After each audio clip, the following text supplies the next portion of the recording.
Thank you ma'am, thank you so much for your inspirational words. ఈ కార్యక్రమానికి ముఖ్య అతిథులుగా విచ్చేసినటువంటి మన ప్రియతమ నాయకులు మన అన్న మాట్లాడవలసిందిగా కోరుతున్నాం. జై తెలంగాణ. అందరికీ నమస్కారం. పెద్దలు శ్రీమతి తెలంగాణ రాష్ట్రానికి తొలి మహిళా మంత్రివర్యులు, భారతదేశంలోనే తొలి మహిళా హోంమంత్రి గౌరవనీయులు మహేశ్వరం ఎమ్మెల్యే శ్రీమతి సబితా ఇంద్రారెడ్డి గారు, గౌరవనీయులు మాజీ మంత్రివర్యులు, గతంలో మహిళా శిశు సంక్షేమ శాఖను సమర్థవంతంగా ఆనాడు రాజశేఖర రెడ్డి గారి కేబినెట్ లో నిర్వహించి తర్వాత కేసీఆర్ గారి నాయకత్వంలో మహిళా కమిషన్ చైర్మన్ గా మహిళల అభివృద్ధి కోసం పనిచేసి ఈరోజు నర్సాపూర్ శాసనసభ్యురాలుగా ఉన్న శ్రీమతి సునీత లక్ష్మారెడ్డి గారు, గౌరవ కూకట్పల్లి ఎమ్మెల్యే పెద్దలు శ్రీ మాధవరం కృష్ణారావు గారు, ఈరోజు మనందరం ఇక్కడ కూర్చున్నాం, ఇంతమందిని కలుసుకున్నామంటే దానికి కారణం మా చెల్లెలు శ్రీమతి బొబ్బా నవతారెడ్డి గారు, మాజీ కార్పొరేటర్ గారు, అట్లాగే వేదిక పైన ఉన్న సోదరి సింధు గారు, అట్లాగే సాయిబాబా గారు, రంగన్న గారు, మమత గారు, రోజా గారు, ఇంకా ఆదర్శ్ గారు, రవి యాదవ్ గారు, మా నరేందర్ గారు, పాండురంగారెడ్డి గారు, అంజన్న గారు, పేరు పేరున అందరితో పాటు ఈరోజు వేదిక మీద అంతర్జాతీయ మహిళా దినోత్సవం సందర్భంగా మరి పురస్కారాలు పొందిన 40 మంది మహిళా శిరోమణులకు పేరున వివిధ రంగాల్లో, ఎందుకంటే వారందరూ కొంతమంది డాక్టర్స్ ఉన్నారు, సోషల్ వర్కర్స్ ఉన్నారు, ఆర్టిస్టులు ఉన్నారు, జర్నలిస్టులు ఉన్నారు, శానిటేషన్ వర్కర్స్ ఉన్నారు, పబ్లిక్ రిప్రజెంటేటివ్స్ ఉన్నారు, వారందరినీ కూడా మరి చాలా జాగ్రత్తగా ఎంపిక చేసి మరి ఈ మహిళా దినోత్సవం సందర్భంగా వారికి పురస్కారాలు అందజేసిన నవతారెడ్డి గారికి, బీఆర్ఎస్ శేర్లింగంపల్లి నియోజకవర్గ నాయకత్వానికి హృదయపూర్వకంగా అభినందనలు. ఈరోజు నిజానికి రాజకీయాలు మాట్లాడడానికి వేదిక కాదు, కానీ ఒకటి మాత్రం వాస్తవం, ప్రపంచం ఇంకా కూడా భారతదేశమే కాదు ప్రపంచం మొత్తంలో కూడా పురుషాధిక్యత అనేది అడుగడుగున ఈ రోజు కూడా ఉంది.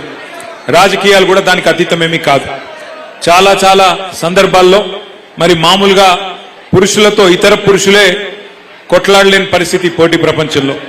అందులో మహిళలు తట్టుకొని నిలదొక్కుని మరి వారి రంగాల్లో రాణించాలి అంటే వారు ఇంకా ఎక్కువ ఎఫర్ట్ పెట్టాల్సిన అవసరం, ఇంకా ఎఫర్ట్ పెట్టాల్సిన పరిస్థితి కూడా ఉంటుంది. ఇది వాస్తవం.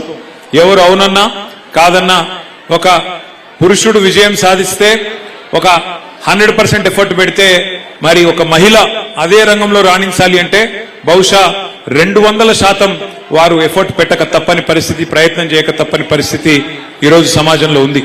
కానీ కేసీఆర్ గారి నాయకత్వంలో కొన్ని ప్రయత్నాలు చేసుకున్నాం, దాన్ని తగ్గించే ప్రయత్నం కొంత చేశాం.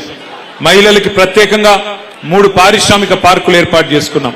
కొంతమందిని పారిశ్రామికవేత్తలుగా తయారు చేయాలనే ప్రయత్నం చేశాం. దాంతోపాటు అక్క చెప్పినట్టు వి హబ్ అనే ఒక ప్రయత్నం కూడా చేస్తున్నాం. తద్వారా యంగ్స్టర్స్ ఎవరైతే కాలేజీలో ఉంటారో వారు కూడా జాగ్రత్తగా పారిశ్రామికవేత్తలుగా ఇంకా పెద్దవారుగా ఎదగాలనే ప్రయత్నం చేసినాం. దాంతోపాటు సంక్షేమ కార్యక్రమాలు సునీత గారు, సబిత గారు చాలా విషయాలు చెప్పారు, నేను వాటి జోలికి పోను. కానీ ఒకటి మాత్రం పక్కా, ఇవాళ ముఖ్యంగా పెళ్లి చేసుకోబోయే అమ్మాయిలకి, నాకు కూడా 17 ఏళ్ల కూతురుంది కాబట్టి పెళ్లి చేసుకోబోయే అమ్మాయిలకి, పెళ్లి కావాల్సిన అమ్మాయిలకి, యువతకి, యువతులకి ముఖ్యంగా నేను చెప్పేది ఒకటే, మీ కాళ్ళ మీద మీరు నిలదొక్కుకోండి.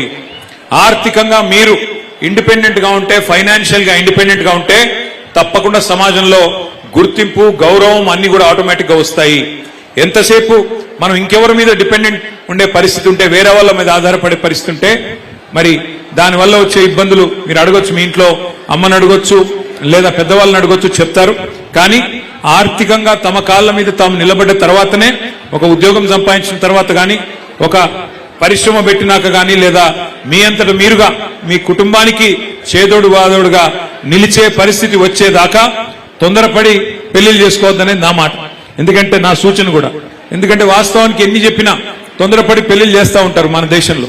కానీ అమ్మాయి తన కాళ్ళ మీద తాను నిలబడితే, ఒక ఉద్యోగం సంపాదించడం కానీ లేకపోతే ఇంకో రకంగా కానీ ఫైనాన్షియల్ ఇండిపెండెన్స్ వస్తే ఆ గౌరవం వేరు, ఆ స్వాతంత్రం వేరు.